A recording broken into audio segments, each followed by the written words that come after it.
on taking on Conor McGregor if Conor McGregor wins. Huge fight. You guys can see why I would come to that conclusion, as well as the matchup. I think that George would see that matchup, see something very similar in Conor that he saw and liked in Michael Bisping. That's a guess, but that was my interpretation. So the fight happens. Conor comes in second. George is still speaking up. George came out and said, "I'd like to be the first guy to hand Khabib a loss." So I'm going, really? Because George isn't much of a bluffer. George isn't a guy that seeks media attention and comes out and says crazy statements to get in a headline. George can get any headline he wants. And the other side of that coin is George really isn't into getting headlines. That's just not really his thing. So when George St. Pierre comes out and says that he wants to fight Khabib, I believe him. So now you're talking about him going down to 155 pounds, which you got an incredible storyline for. Okay, guy seeking his third championship. That would close the book on a pound-for-pound grade. I mean, you would just have no way to argue around that should he succeed.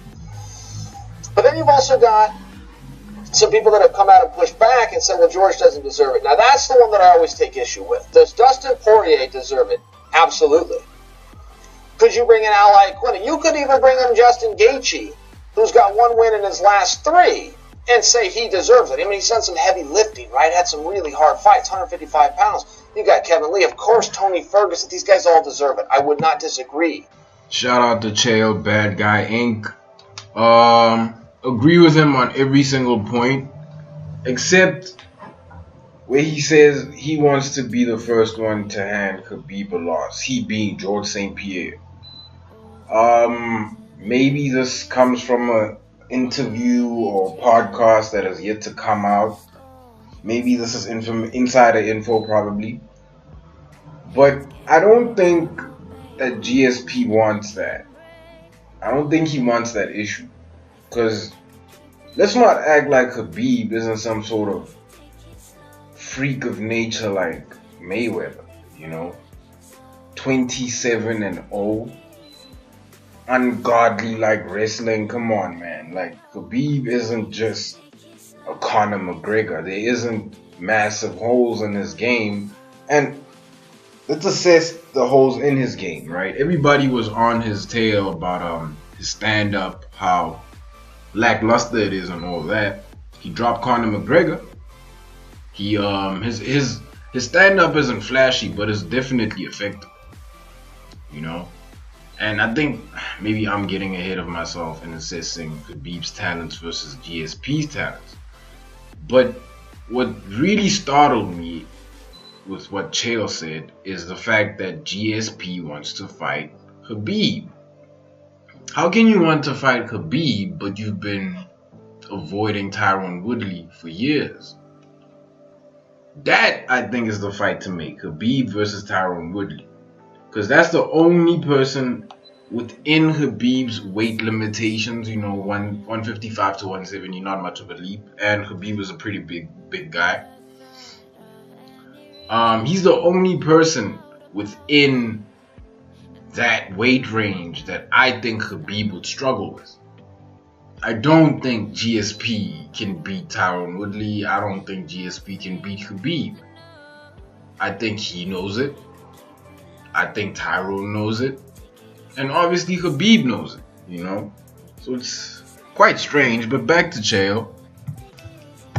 But don't make believe that George doing heavy lifting dating all the way back to 2002 doesn't carry some clout and merit. It does. It absolutely does. And it's still George St. Pierre, and it's still a world champion at 185 pounds who walked away from a belt that he never lost. He just walked away from it. So don't do that whole deserve business. And don't get ahead of yourself that this fight is going to be made. But if George wants that fight, as much as George can come out and say, I'd like to be the one to hand Khabib a loss, don't kid yourself that Khabib would like to be the one to hand George St. Pierre a loss. I think you could have something real dynamic there. And the only thing that's going to stop that, if George in fact is sincere, that's the part that maybe we could have a discussion about. But if in fact he is, and I'm going to choose to believe that he is, hypothetically speaking, Chael, I don't think George wants that smoke. You can't avoid Tyron Woodley and then go to Khabib. I mean, Aren't you avoiding head trauma when you avoid Tyron Woodley? What's Khabib famous for? Ground and pound. Like, what are we doing here? Hypothetically speaking, it sounds very nice, and it may be very close to reality, but I don't think George wants that smoke, man. Nobody wants that smoke with Khabib. Let me know what you guys think. Like, comment, subscribe, and I am out.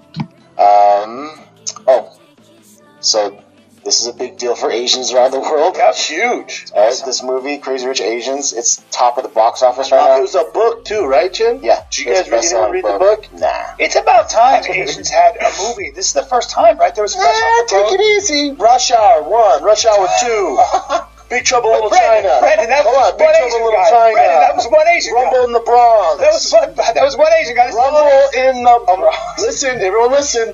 Rumble in the Bronx. Brandon. Godzilla 1, 2. Brandon, these are.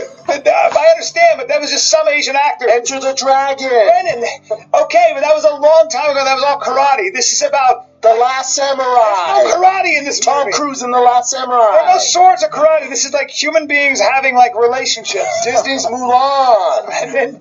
Brendan. Emperor's New Groove. Mulan is not Asian. It was Polynesian. God